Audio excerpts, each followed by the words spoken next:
Welcome to the Beyond the Diagnosis podcast. I'm your host, Dr. Kylie Burton. If you have been told that your blood work is normal, yet you feel awful, well, this is the place for you, because whether you have a diagnosis or not, I'm going to teach you how to turn those normal labs into real answers, healing, and hope. So grab your blood work. Come join me. Here we go. Welcome to the Beyond the Diagnosis podcast. I'm your host, Dr. Kylie Burton, a chiropractor who hates adjusting. I've gone virtual, and I will never look back. Today's episode, since we're back after a good break, is just to catch up on what's happened in my life in the last year, because it's been a whirlwind. So, if you're new, welcome. If you are been around me for a while, welcome back. I'm back. In fact, we're going to be back every Wednesday this year, as long as I can keep this pace rolling. We have this podcast, plus I have a brand new podcast called Flip the Prescription. It is for practitioners. So if you are a practitioner running your own business or want to run your own business, be sure to tune in to Flip the Prescription. You can find that on any of your favorite podcast platforms. And new episodes every Tuesday and Thursday in that one. So we're doing Tuesday, Wednesday, Thursday, taking a whirlwind, and I'm going to keep pace with it as much as possible. So let's backtrack to where we left off. When did we leave off? Summer of last year, 2023. I was entering third trimester with Chloe, who is now almost, she just turned 6 months old. So lots to catch up on. Let's just begin in the summer of 2023. I had been living in my house in which I had grown up in. My husband and I bought it for my parents, and we had been there for, I don't know, like 5 years or something. And it was maybe even 6 years, too long. It was time to get out.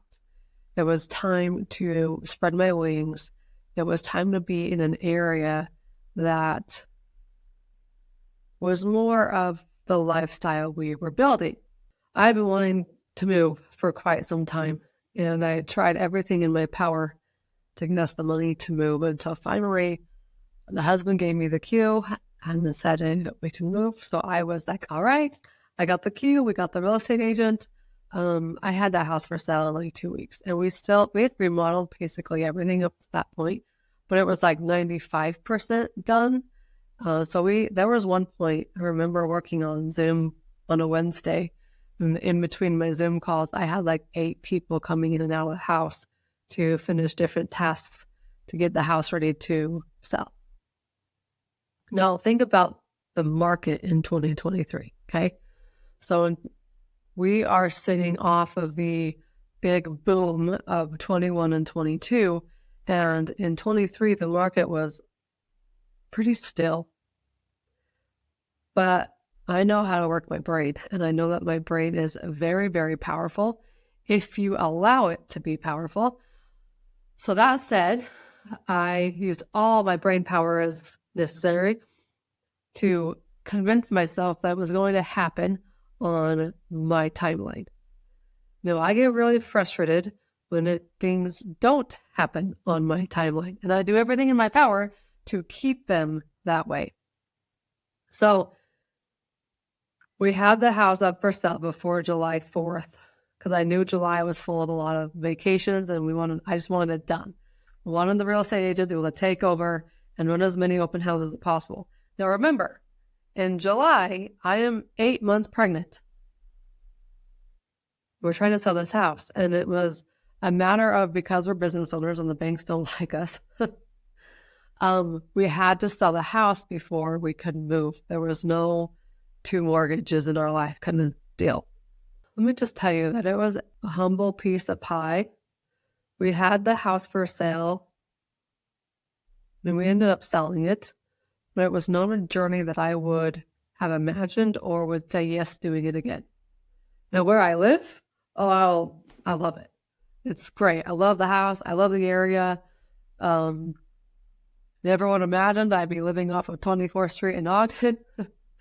But I am, and it's awesome. Love it. Had the house for sale. We had like 20 showings in a matter of a week. Because again, there weren't many houses on the market And there weren't many houses, very few houses that were completely remodeled, move-in ready, especially in our bracket, in that $500,000-ish range in Utah, in our area. So it's a very popular house. We had it under contract, I think, the first time in 8 days. The problem is that we hadn't found a house that we wanted to move into yet. And we saw, I don't know, 30 houses we went to. Me being 8 months pregnant, 9 months pregnant, carrying around a 3-year-old and a 6-year-old, running my own business, middle of roofing season. It was chaos. But chaos I will gladly take the reward for. So the first round, we finally found the house that we now live in. We were putting in an offer that day. Now, when I say we finally found the house that we now live in, let me be very clear to you. The house was there available for us the entire time. I can't tell you how many times I looked at the house on Zillow. I looked at it like every single day because it was the house I wanted.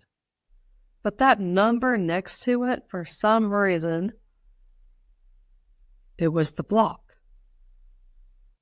Not necessarily for me, but for the husband. I've done a lot of work on my money and my relationship with money and me being worthy of receiving and having more.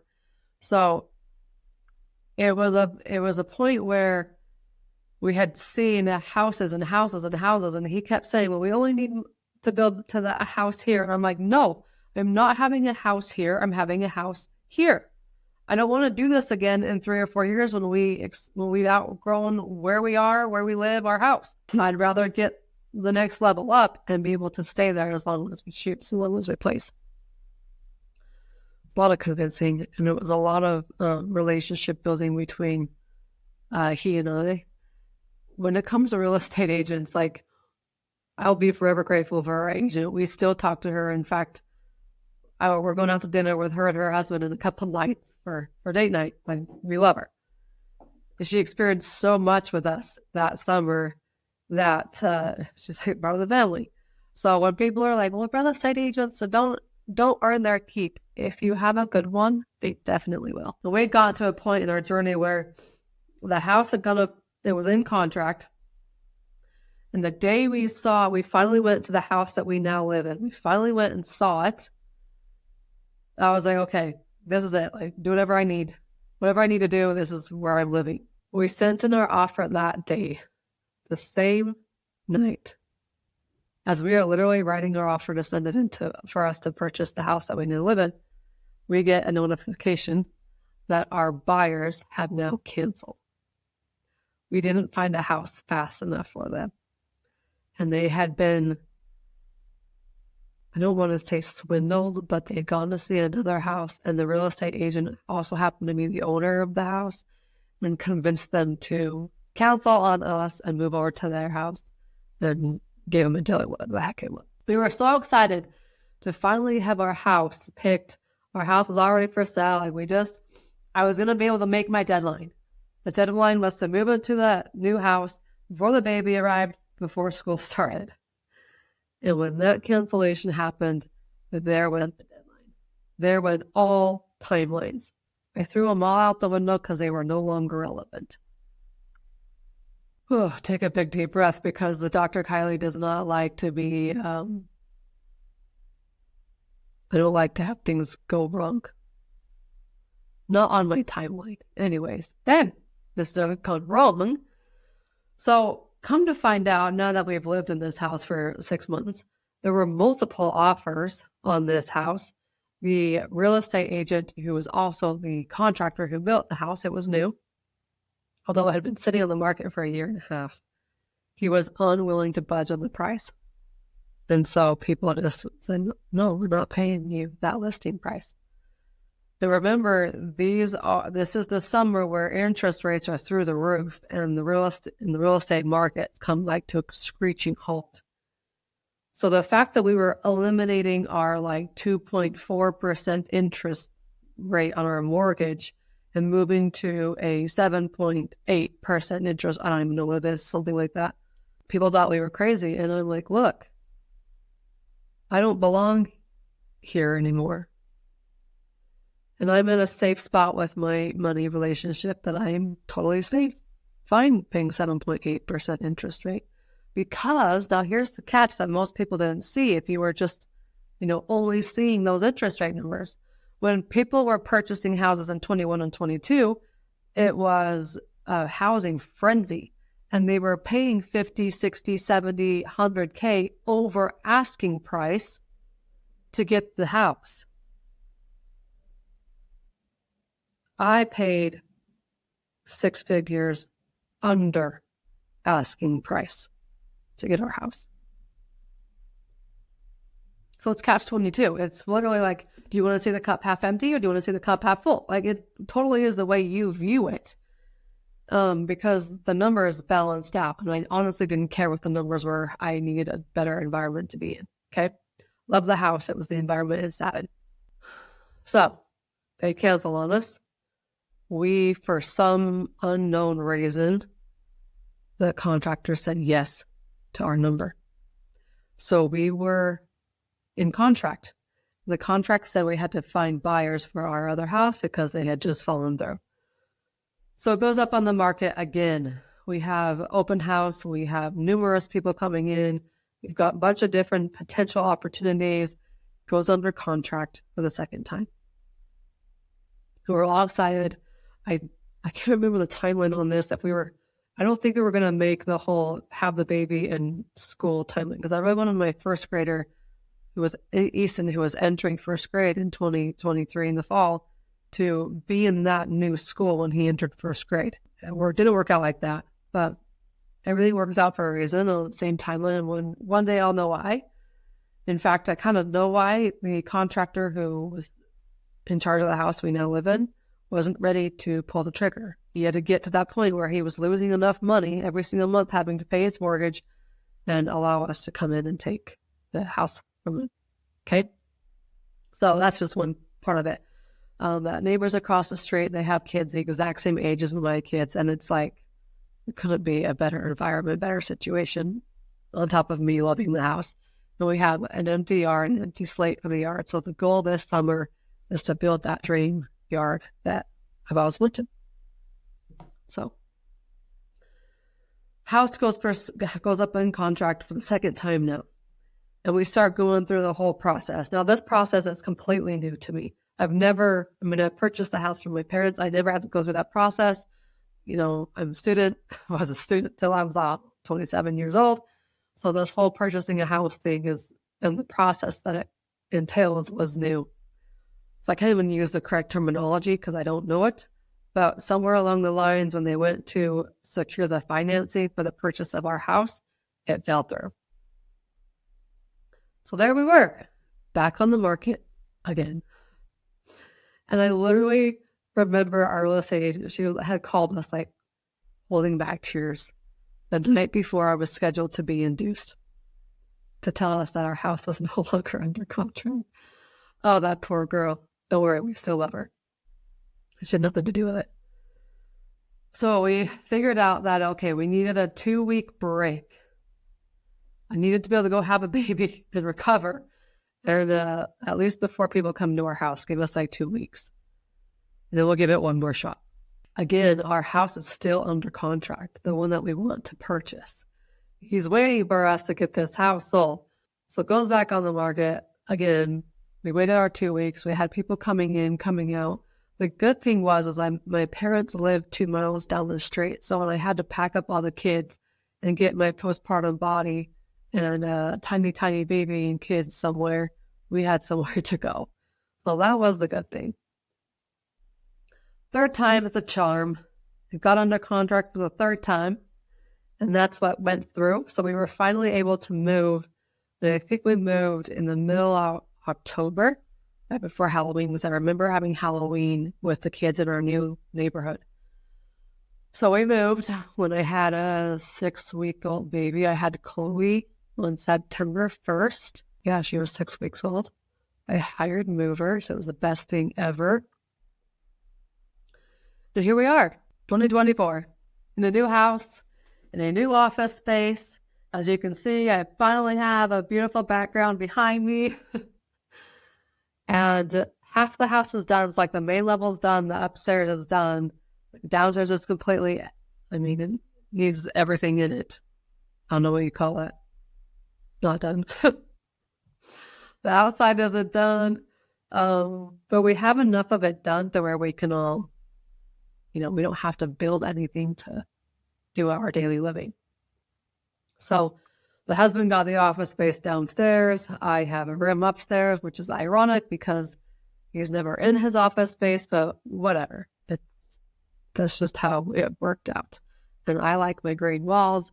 He thinks I'm crazy. But our entire house was white, and I just could not handle it's white and black. I could not handle white everywhere. My office walls are sage green. Chloe's room, at some point she'll sleep in it. She still wakes up like 10 times a night, and I wish I was kidding, but I'm not. And I'm not walking up those stairs 10 times a night, sorry. Our main suite, and then the kids' rooms are upstairs. So our main suite is on the main level, and then our kids' rooms are upstairs. They have to go up and down the stairs. And when she actually starts sleeping in her room to do it one time a night, then I'll put her in her crib in her room. She has an accent wall. That's pink. I have the kids. So Easton and Hallie share a room because that's the way that they will actually sleep. Easton didn't sleep for like 5 years, and we finally put Hallie in his room and they sleep. And he wants his own room, but I'm like, okay, you can have your own room. When you prove to me you can sleep in your own room. So theirs is like a soft beige color. So they can both have their blue bed and their pink bed in there. So one step at a time. It's been fun though. It was a wild summer, very wild. I would prefer not to ever do that again, especially being pregnant, having a newborn, and having to show the house and leave the house and keep it clean. Like it was madness. It was insane. That was one of those where it's like, if your marriage survives it, you can survive anything, kind of thing. So that was our summer, our fall. Here we are. We're only like, 18, 20-minute drive pending traffic from our old house. We went from like 2,200 square feet to 4,500 square feet. It's not too what we got. So if you're like, this is what I want, do what it takes to go get it. I didn't just sit on my hiney and go have a baby and sit there for 6 months. Like, I was back at it in a week and a half. And the reason why people are like, oh, you're crazy. I'm like, well, it's just a Zoom call. I can have my baby on my lap. I'm with my kids. There's a babysitter. But you can create the life you desire. Does it take risks? Yes, it does. Does it take healing from the inside? Making sure you're actually worthy of it? Yes, it does.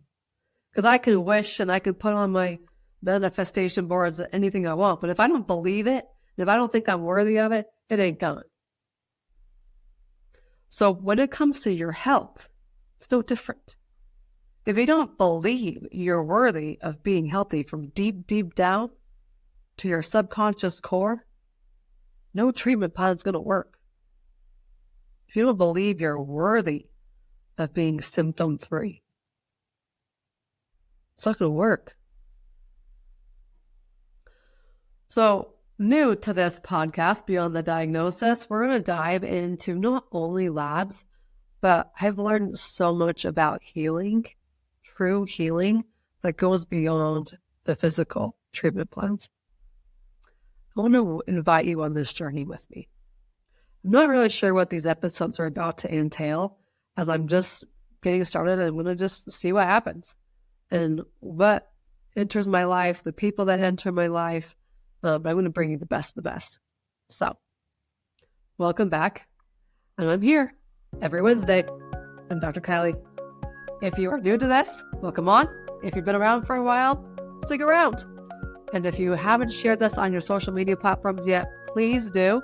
let your world know that we are back talking about healing beyond the diagnosis. And if you would be ever so kind and grateful for what the last 230-ish episodes have entailed and the next 230 episodes, I would be very honored if you would leave a review on your favorite podcasting platform.